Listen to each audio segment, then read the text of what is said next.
Members of Parliament of the European Union have begun their two-day trip to Jammu and Kashmir today. As pictures have come in through the day of the MPs taking Shikara rides and meeting local members of civil society, we've seen a huge amount of controversy as well. The visit has come under the spotlight, with opposition MPs calling it an insult to Indian democracy, since several Indian MPs have not been allowed to visit Jammu and Kashmir since the abrogation of Article 370 on the 5th of August. Moreover, the far-right credentials of most of these MPs from the European Union is being cited as a reason for their selection on the trip. Let's first listen in to what some of these MPs said today as the two-day journey began. I'm quite reassured actually that we're getting access to Kashmir, and the first foreign delegates to be able to do that, to look at the situation on the ground. Of course, the UK is part of the Commonwealth of Nations, and we're absolutely adamant that we must try and maintain peace and unity between our various Anglosphere countries. And so it's good to be able to go to Kashmir, look at the geopolitical situation, and be able to report back at home what we believe is going on there. It's a good opportunity for us to come here and first-hand hear what the situation is in Kashmir, how the changes are going to be affected, and also for us now to go into Kashmir as a foreign delegation and to be able to see first-hand for ourselves what is happening on the ground. Now, as these MPs make their way under careful watch through Kashmir, the real question is this an attempt by the Indian government to negate the negative press it has been receiving internationally vis-a-vis Kashmir? Remember, the trip comes soon after US lawmakers questioned the situation in Kashmir and cited human rights violation in a congressional hearing. A UN human rights panel has also raised questions. So will this diplomatic move help take the heat off? To speak more on this, I'm joined today by Sadanand Dhume, Resident Fellow at the American Enterprise Institute, Indrani Bagchi, Diplomatic Editor at the Times of India, and Narendra Taneja, spokesperson of the BJP. Welcome to all of you. Ms. Bagchi, let me begin by getting your take on this visit. What is hoped to be achieved, and is it interesting that this is not an official delegation? There is an NGO that has organized this trip, and yet they get an audience with the Prime Minister as well.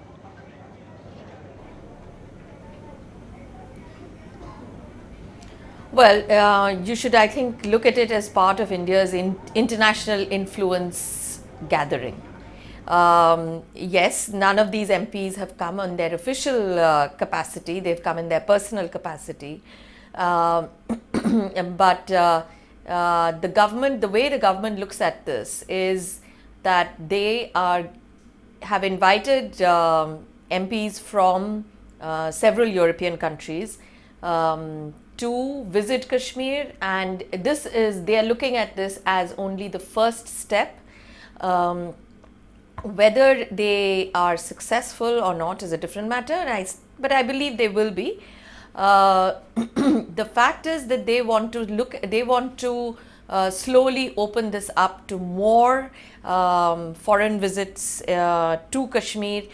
The idea of the visit is two. One is to be able to show what the situation is like on the ground. The other is for them to get a sense of how cross-border terrorism is actually the biggest problem in Kashmir, which has been the Indian government's stand for the last 30 years. Regarding whether it is Europe or anybody else, I think they started with Europe because if you saw recently, the big diplomatic battles between India and Pakistan have been in Brussels and in Strasbourg and in Geneva. Right. So yes. No, absolutely. Thanks, Indrani, for putting that in perspective. And as we started by saying, this is a counter strike, so to seem, diplomatically. Sadanand, how do you think it will play out? Because there has been criticism from some lawmakers, congressmen and women in the United States. A UN human rights panel has asked for the restoration of all communication and human rights, etc. There is one member of parliament who was invited here and said he would not go because he was not allowed to go off on his own and talk to people. But do you think more and more visits like this will help sort of counter that narrative? Is that the attempt? Well, it will really depend on how they're done and who comes. Let's just talk about this visit, today's visit, and I have to say that I look at it a little bit differently from Indrani. I don't think this is something that has been thought through properly. If the government wanted to distance itself from this visit, then there was no reason for them to meet with the Prime Minister and with the Foreign Minister and to be briefed by the National Security Advisor first. Secondly, obviously there's the point about why are members of the European Parliament being taken to Kashmir when many members of India's own parliament are not able to visit, which is a sort of, I think it's a very pertinent question to raise. And most importantly, I don't think any sort of serious thought has gone into what the optics of this are when at least 22 of the 27 members, at least from what I've read, belong to some rather unsavory parties. So if you had to pull together an MEP delegation before you even allowed your own MPs in, it would have been much more sensible to have a cross-section of people from mainstream parties, perhaps also have a few far-right MPs, but when you overwhelmingly have people from parties that are associated with virulently anti-immigrant and virulently anti-Muslim sentiment, you have to sort of prepare for the fact that there's going to be backlash, and this is not going to be an unalloyed PR victory of the sort that the government may have been imagining. Okay, there's news also that of the 27 delegates, 4 pulled out after the whole storm and the controversy over their visits. Mr. Taneja, how do you look at this? Is this a PR exercise which is taking place? And in that sense, do the ideological credentials of those who have been selected to come sort of dampen the whole process? Well, you see, I mean, depends how you want to look at it. The point is that, they are member of parliament. They are not ordinary people. They are elected representative of different political parties. And they are on India on a familiarization visit, not only to Kashmir. In fact, 3 of them have already gone back. They didn't go to Kashmir because they have other businesses to attend back home. So they are on a familiarization visit, and the visit can be organized by both the government and the non-governmental organizations, and half of the such visits, when they happen, actually are organized by non-governmental organization, and World Economic Forum is the leading one. It's also, World Economic Forum is an NGO. Our Prime Minister goes there, the President, Prime Minister, they all go there. Right. Now the point here is that, they are on, and they wanted to go there. When you have members of parliament, so many of them from European Union, then of course, if they want to meet the Prime Minister, how can you say no? Even if there is one senator from the US wants to meet the Prime Minister, or in most cases where Dr. Manmohan Singh or Mr. Narendra Modi, they agree to meet them. You see, so that's how it works, and the internal politics is on. Members of parliament, dozens of MPs are going to Kashmir all the time. Who says Indian members of parliament aren't going? You are allowed to go. I mean, in fact, we are promoting tourism. No, but if you want to go there to make a provocative statement, that's a different thing. There are many who've been stopped, Mr. Taneja. Which members of parliament have gone from opposition parties so far? Let me answer it. Let me answer it. Those members of parliament who are going there, want to visit Jammu and Kashmir, they are by all means, they're welcome to go there, and they are going. But those who go there only to make political, provocative statement and carry television crew with them, because they want to make such statements which will create problem, disturb peace, only they are stopped. Every week, the members of parliament are going there. Even today, those viewers who are member of parliament, go there tomorrow morning. Who is stopping you? No, but can you name any members of parliament who are not from the BJP or allied parties who have gone so far, Mr. Taneja? Can you name one who is an opposition member of parliament who has gone so far? And I will, of course, show the list of those who have been stopped. Has anyone gone who is not, who is an opposition member of parliament? Tamanna, listen to me carefully. I'm saying members of parliament, if they want to go there on familiarization with, that's one thing. If you are going there, taking press with you and TV cameras, because you want to make provocative statements in order to disturb peace there, only there is stopped. Okay. Only there is stopped. But those who are just going there to visit Kashmir, they are not stopped. Now the second point is, no, No, listen. Now, the point here is that, Tamanna, just bear with me for 30 seconds. You see, there is, in any country, you have internal affairs, so you have external affairs. You manage internal affairs differently from external affairs, external different from internal affairs. That's why you have Ministry of External Affairs. You even have a different kind of bureaucrats to handle foreign policy. Yeah. They are called IFS, Indian Foreign Service. But Ministry of External Affairs is not organized. Requirements are different, Tamanna. Approach is different. Every culture is different, grammar is different, everything is different when it comes to external relations. Even when Dr. Manmohan Singh with dozen foreign politicians gone to Kashmir. Yeah, but I don't think you can compare this to any other On time. private visits This is a also very they've gone there. specific time for Jammu and Kashmir. It is the first visit of a foreign delegation of members of parliament or any members of parliament delegation since the abrogation of Article 370. So I don't think you can compare it to some other time. Let me just get some responses into the points you've made. Sadanand, do you want to come into some of the key points that Mr. Taneja has made? We are not hiding anything.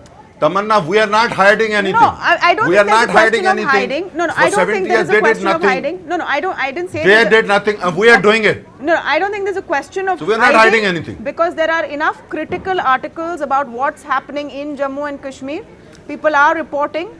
If not in India, then they are reporting abroad. A lot of voices are going through. But in this case, what makes it No, but they are all reporting from Kashmir. Yeah, exactly. So what makes it stickier is How that can you report unless you are there? That's not called reporting. Can I jump in? For reporting, you have to be there on the ground. Yes, Mr. Taneja. We are saying the same thing. One member of parliament has actually said that when he got this invite from this said NGO, and he said that I want to go and talk to people without any, security around on my own, then that invite was quickly withdrawn. So one Mr. Chris Davies has made this claim as well. Anyway, I want Mr. Dhume to come in on some of the points that Mr. Taneja is making. He's saying it's okay to have different rules let me answer it if you have 1 minute. So I want that let was me make a couple of quick points. One second, let me answer it. 1 minute. Mayor, let Mr. Dhume come in and then you respond. Yes. No, let me answer this question. Yes, Sadanand. So let me first of all, obviously, they're all nations, have different internal and external policies. I mean, that's just a truism. There's no disagreement over there. My point is that, is this smart foreign policy? I don't think this is smart foreign policy at all. This is the kind of, tin pot publicity tour. This is typically done by, autocratic regimes. It's very, very clumsy. No one has heard of this NGO that is behind this. It's very odd that the first visit of foreigners, when even foreign journalists have been barred from going to Kashmir, Chris Van Hollen, a US senator, was barred, that the first visit, which is obviously going to be high profile by its very nature, is organized by this obscure NGO that nobody has heard of, and is really severely overpopulated by some extremely dodgy characters. Now, the ruling party or this NGO or whoever agreed to this may have thought that they were being very clever, because we're going to get a bunch of MEPs to go and go on houseboats and then come back and say nice things about the government. But as usual, they have not gamed this. They haven't gamed this to the second, third, and fourth step. Okay. And the moment the story started coming out, sort of talking about the antecedents of these people, the government has been on the defensive since then, as has Mr. Taneja, I have to say. Okay, one sec. Before Mr. Taneja responds to you, Sadanand, just a couple of points. You've called these MPs dodgy a couple of times. Beyond a point, the ideology they represent, should that then I'm happy to specify why. Should that completely preempt their credentials as members of Parliament of the European Union? Should we now assume in advance that they will come back and sing the government line? You have people over here who are Holocaust. I think that's pretty obvious, right? Look, these are people from parties like the AFD. These are people like parties from like Marine Le Pen's party in France.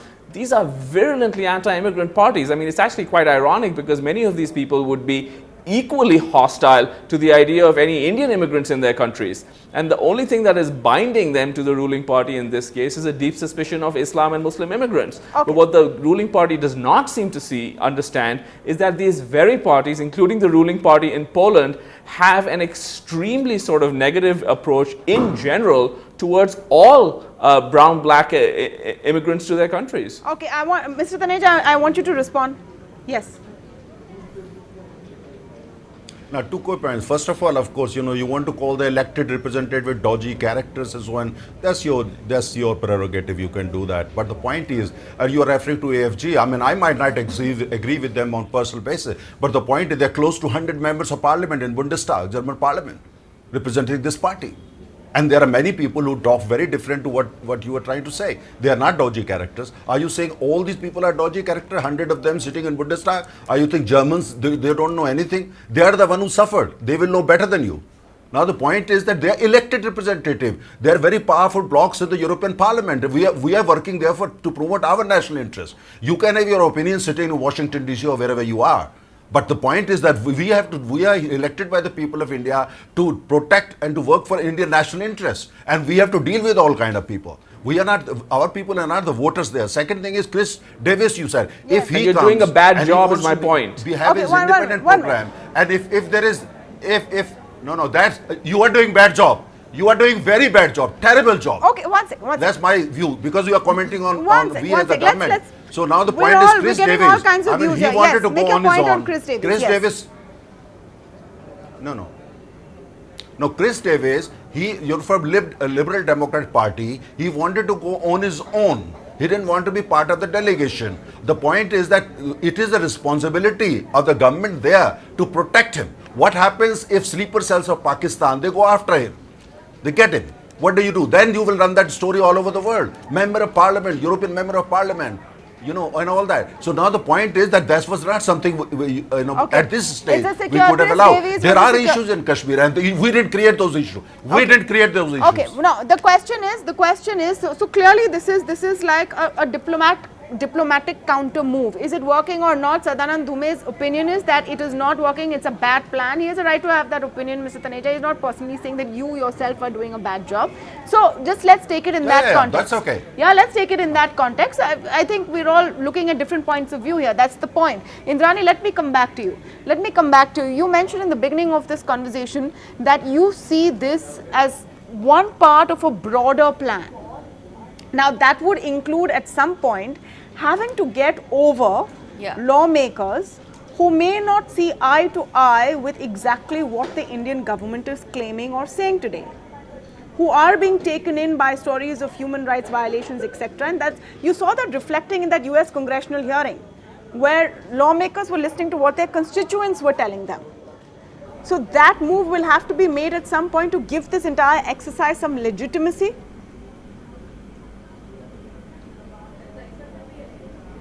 I would imagine so, and my personal view would be that I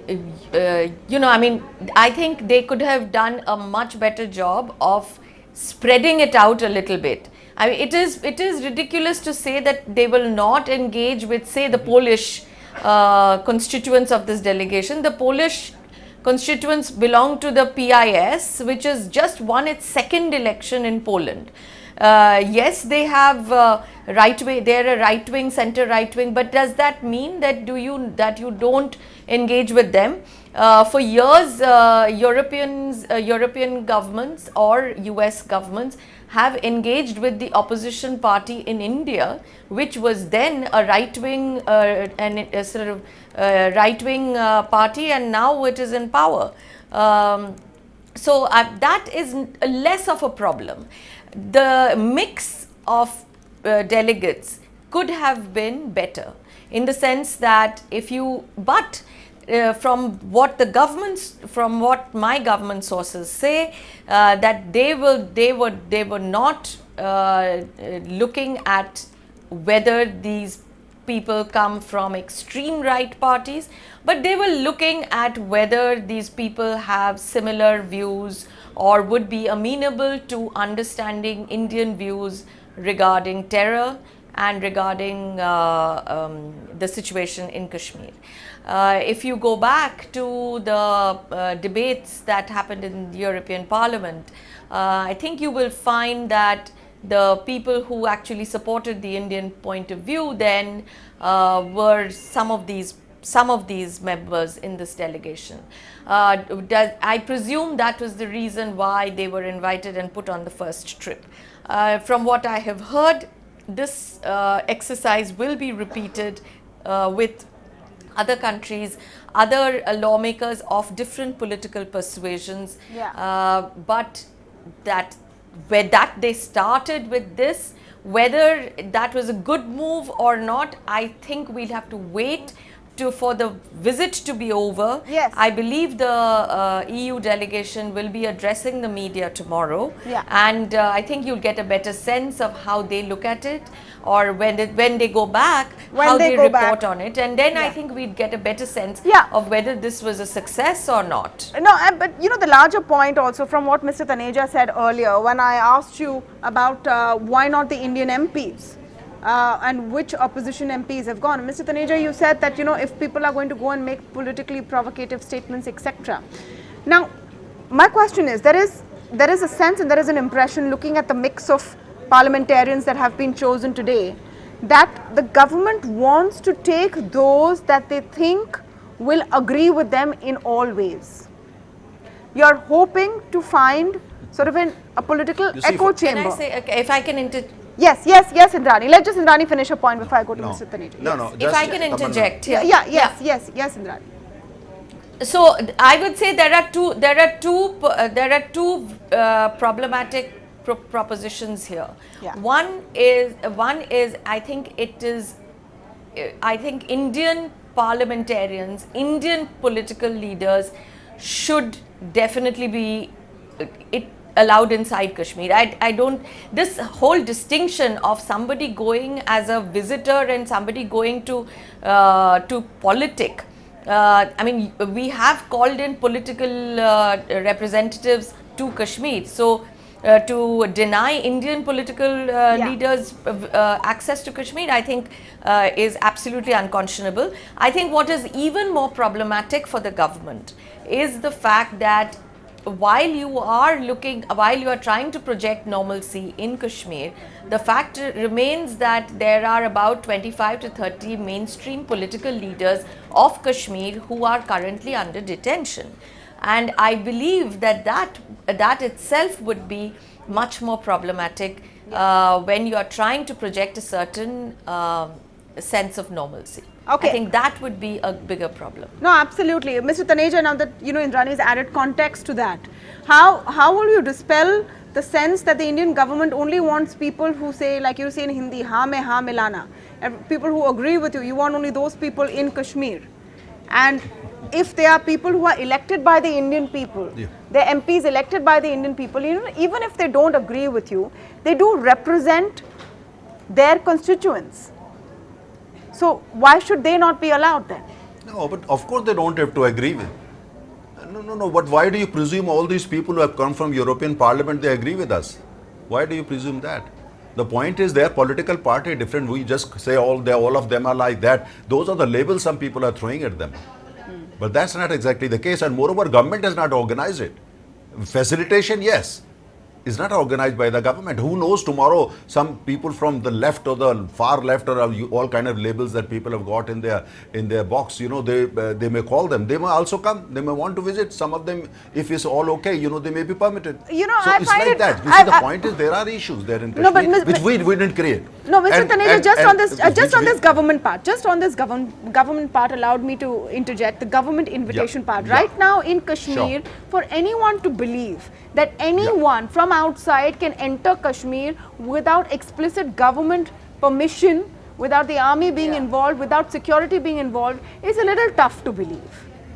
It's a tough line that you're putting out there, Mr. Taneja. No. If you're saying tomorrow some XYZ NGO I never said that. I never said. ABC people and go to Kashmir and you will give permission, that's not going to happen. Let me complete. Yeah. Tamil. No. Listen. You're putting. I never said that. These are your words, not mine. Don't put your words in my mouth.